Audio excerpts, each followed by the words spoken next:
हमें ये बात समझने की जरूरत है, वो एक आम कोई झड़प नहीं पाकिस्तान से आ रही है, वो पाकिस्तान से 4 दिन की जंग हार चुके हैं। और 4 दिन की जंग का मतलब ये नहीं है कि सिर्फ पाकिस्तान से हारे हैं। उनका जो बैन अवी इमेज था, जो उनकी पार्टनरशिप्स थी, वो तमाम चीजें इफेक्ट हुई हैं। और इस इफेक्ट होने की वजह से उनके ऊपर एक बहुत मनफी किस्म का एक असर आया है, जो तमाम मोदी हुकूमत के ऊपर, उनकी इकोनॉमिक प्रोग्रेस के ऊपर, उनकी लेगेसी को इफेक्ट कर रहा है। देखिए, मोदी जो है यहाँ किस लिए आए थे? वो इसलिए आए थे हिंदुस्तान में ये बताने के लिए कि जो आम हिंदू है उसको वो अपलिफ्ट कर सकते हैं। वो ये बताने के लिए आए थे कि वो अखंड भारत को आगे लेके जा सकते हैं। वो ये बताने के लिए आए थे कि हिंदुत्व के जरिए वो आम हिंदुओं की जिंदगी चेंज कर सकते हैं और इलाकाई और बैनुल अक़वामी सतह पे हिंदुस्तान को वहां पहुंचाएंगे जहां वो देखना चाहते थे। वो तमाम चीजों से एक तरह से जो हारे हैं इस जंग के अंदर, उसका जो इम्पैक्ट है वो उनको नजर आ रहा है, पहली बात। दूसरी बात यह है कि इस वक्त उस इम्पैक्ट को खत्म करने के लिए वो किसी भी हद तक जा सकते हैं। इसलिए हमें ये बात समझने की जरूरत है कि चाहे वो इस वक्त अंदरूनी तौर के ऊपर या बैरूनी तौर के ऊपर, दोनों चीजों के लिए वो कोई भी इकदाम उठा सकते हैं, कानूनी तौर के ऊपर, गैर कानूनी तौर के ऊपर। इस वक्त उनके स्टेक्स बहुत हाई हैं। फिर मोदी साहब की 75वीं सालगिरह ने भी आना है, 15 अगस्त भी आने वाला है। तो आप ये समझ लें कि इस वक्त आपको कश्मीर से लेकर हिंदुस्तान के अंदर हर तरह का बयानिया पाकिस्तान के खिलाफ नजर आएगा। हर तरह की जो रियासती कार्रवाई है, रियासती दहशतगर्दी आपके खिलाफ नजर आएगी। इसके अलावा आपके मुल्क के अंदर भी दहशतगर्दी के वाकयात में इजाफा होगा, क्योंकि वो जो कुछ कर सकते हैं वो इस वक्त करेंगे, क्योंकि जाहिर है उनको एक विन चाहिए और उस विन के लिए वो कोई भी कीमत अदा करने के लिए तैयार है। तो मारिया, हमने अस्करी कामयाबी हासिल की, सिफारती तौर पे हम कामयाब रहे, लेकिन अब जिन चीजों की तरफ आप इशारा कर रही हैं, are we prepared for that? अब हमें उसके लिए क्या करना चाहिए? देखिए, हमारे लिए 3 चैलेंजेस हैं। एक तो सबसे बड़ा चैलेंज तो ये है कि जो दहशतगर्दी की लहर इस वक्त आप केपी में देख रहे हैं, दहशतगर्दी की लहर जो आप बलूचिस्तान में देख रहे हैं या पंजाब में देखेंगे, इन तमाम चीजों के लिए आपको कौमी सतह के ऊपर कुछ सख्तबंदी भी करनी होगी और कौम को आगाही भी देनी होगी। क्योंकि इस वक्त आपको आम दहशतगर्दी का सामना नहीं है, आपको हिंदुस्तानी दहशतगर्दी का सामना है, जहाँ एक ऐसी हुकूमत जो अपने तमाम जितने साल हैं उन सबकी लेगेसी को मतलब एक तरह से लूज करने लगी है, वो उस किस्म की कार्रवाई कर रही है।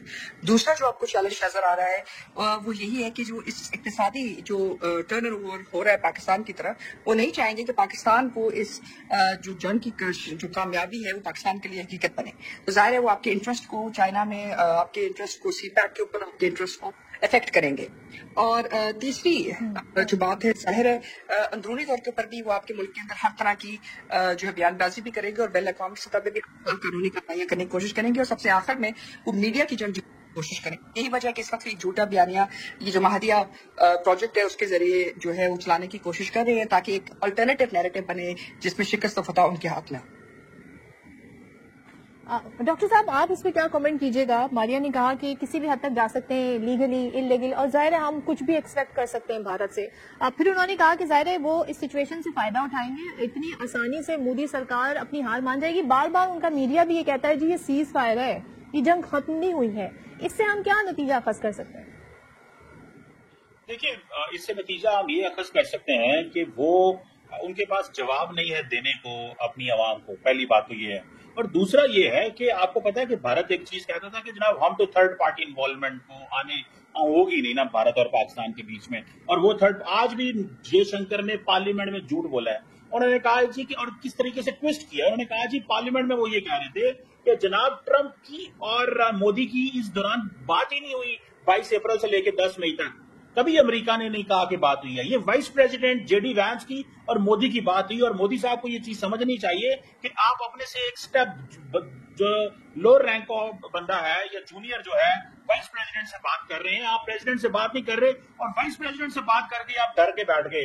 और जब वाइस प्रेसिडेंट ने कहा कि पाकिस्तान बहुत बड़ा हमला करने वाला है और आप जो है ना सीज फायर के लिए तैयार हो जाएं, तो वो बेसिकली अब वो जो ये जो खौफ था, इस खौफ का कोई जवाब नहीं है। और क्योंकि वो खौफ रिपोर्ट हो चुका है, जिसको CNN बता चुका है, जिसको अमेरिकन मीडिया हाउसेस बता चुके हैं कि अमेरिकी वाइस प्रेसिडेंट ने नरेंद्र मोदी को कहा कि पाकिस्तान बहुत बड़ा हमला करने वाला है, आप सीज फायर के लिए तैयार हो जाएं। और उन्होंने कहा हम तैयार हैं, आप जयशंकर से बात करें। और फिर वहां से मार्को रूबियो की और जयशंकर की बात शुरू होगी। तो इस चीज का जवाब नहीं है उनके पास कि क्या जवाब दें। सो हर रोज वो कहेंगे जनाब ऑपरेशन सिंदूर चल रहा है, अभी हमने लड़ाई करनी है, अभी हम भूले नहीं है। सिर्फ अब ये ऑप्टिक्स हैं और ये वो जिसे कहते हैं ना स्ट्रेटेजिक कम्युनिकेशन के टूल्स अडॉप्ट कर रहे हैं। बाकी अगर ऑपरेशन सिंदूर चल रहा था तो ये ऑपरेशन महादेव क्या चीज है। तो मेरा ख्याल है कि ये अब उनको समझ नहीं आ रही कि हम क्या बात करें। और इंटरनेशनली भी तो देखें, صرف اور صرف ان کو پتا ہے کہ عوام کو کیا نیریٹو دینا ہے. اور مجھے بڑا افسوس ہے کہ انڈیا کی عوام کو انتہائی انڈر ایسٹیمیٹ کر رہے ہیں نریندر مودی. وہ سمجھتے ہیں کہ میں میڈیا کی پاور کے ساتھ جو مرضی بول دوں گا یہ انڈیا کی عوام میرے نیریٹو کو بائی کرے گی. مجھے لگتا ہے کہ اس دفعہ نریندر مودی یہ نیریٹو نہیں بیچ پائیں گے. وہ کہ وہ بڑے سمارٹ ہیں, وہ بڑے ٹرکی ہیں, وہ کوئی نہ کوئی ایسی سچویشن کرائسس پیدا کرتے ہیں اور اس کرائسس سے وہ اب دوبارہ الیکٹ ہونے کی کوشش کریں گے. لیکن اگر اپوزیشن نے پراپرلی اس کو ایکسپوز کرتے رہے جس طرح وہ ابھی تک کر رہے ہیں, اور دیکھیں 2.5 مہینے ہو چکے ہیں آج تک وہ اپنا پوائنٹ آف ویو کلیریفائی نہیں کر سکے. نریندر مودی 2.5 مہینے میں اپنا پوائنٹ آف ویو نہیں بتا سکے کہ انڈیا کا پوائنٹ آف ویو کیا ہے. تو آج بھی انڈیا کی پارلیمنٹ میں یہ بحث ہو رہی ہے, پاکستان کے اندر تو کوئی بحث نہیں ہو رہی. یہاں پہ تو لیڈرشپ نے کوئی جھوٹ نہیں بولا. ہم نے کہا تھا جو جہاز گرے ہیں وہ دنیا نے مان لیے, نریندر مودی کے اوپر کوئی سوال اس کی باتوں کا ان کی فوج نے مان تو میں سمجھتا ہوں کہ جی. اچھا ماریا, آپ نے کچھ چیزیں جو پوائنٹ آؤٹ کی ہیں, ابھی ہم دیکھ رہے ہیں کہ یہ جو چدمبرم کا بیان ہے مودی سرکار کے لیے کتنا ڈیمیجنگ ہو سکتا ہے یہ, کیونکہ جب اس طرح کی شخصیات سوال اٹھاتی ہیں تو پھر جواب بنتا ہے, وہ کہ ان کا میڈیا سوال نہیں اٹھا رہا ہے. میں یہ جاننا چاہ رہی ہوں کہ جس طریقے سے ڈونلڈ ٹرمپ بار بار یہ بتا دیتے ہیں کہ سیز فائر کرانے میں ان کا یہ رول ہے, آئی ڈونٹ تھنک سو کہ بھارت جو ہے کسی ایک بڑے مس ایڈونچر کی طرف جا سکتا ہے, کیونکہ وہ حمایت, وہ سپورٹ جو وہ سوچ رہا تھا آپریشن سندھو سے پہلے اسے حاصل ہے, وہ بھی ایکسپوز ہو گئی. اتنا تنہا ہو کے اب بھارت کیا مزید کر سکتا ہے, یہ ایک بڑا امپورٹنٹ سوال ہے. دیکھیے مسئلہ یہ ہے کہ ہمیں دیکھنا ہے کہ اس وقت ان کی فریم ورک کیا ہے. بات یہ ہے کہ اس وقت ظاہر ہے کہ وہ اس آپریشن کا تسلسل چاہیں گے, کیونکہ اگر جنگ جس اختتام پہ ختم ہوئی ہے اس سے ان کو کوئی فائدہ نہیں ہوا. جنگی اعتبار سے وہ بہت ساری چیزیں ہار چکے ہیں اور نہ ہی ان کے پاس یہ جنگی صلاحیت ہے کہ وہ پاکستان کے خلاف ایک بڑی جنگ کر سکیں. لیکن جہاں تک بیانیہ کی بات ہے, جہاں تک اندرونی چیزوں کی بات ہے, جہاں تک دہشت گردی کی بات ہے, یہ وہ تمام چیزیں ہیں, وہ تمام حربے ہیں جو بھی استعمال کریں گے اور بڑی بے دریغ طریقے سے استعمال کریں گے. اسی طرح وہ قانونی طور کے اوپر بھی کوئی اندرونی طور پہ بھی کوئی چیلنج لے کے آنے کی کوشش کریں گے.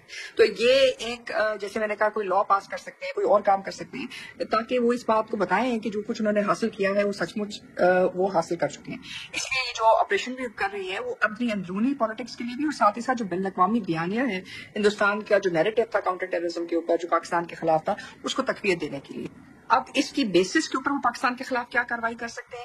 دیکھیں کوئی ذی شعور آدمی یہ سوچ بھی نہیں سکتا تھا کہ آپ ایک ایٹمی ریاست کے خلاف اس قسم کی جنگی کاروائی کریں گے جس قسم کی کاروائی ہندوستان نے کی. لیکن انہوں نے کی, انہوں نے $1.2 بلین سے بھی بڑھ کے جو ہے اپنے نقصان کروائے. جہاں تک ان کی دفاعی صلاحیت کا لحاظ ہے $89 بلین کا مطلب مختلف قسم کا آپ مطلب جو ہے پرسنٹیجز آپ کے سامنے ہیں.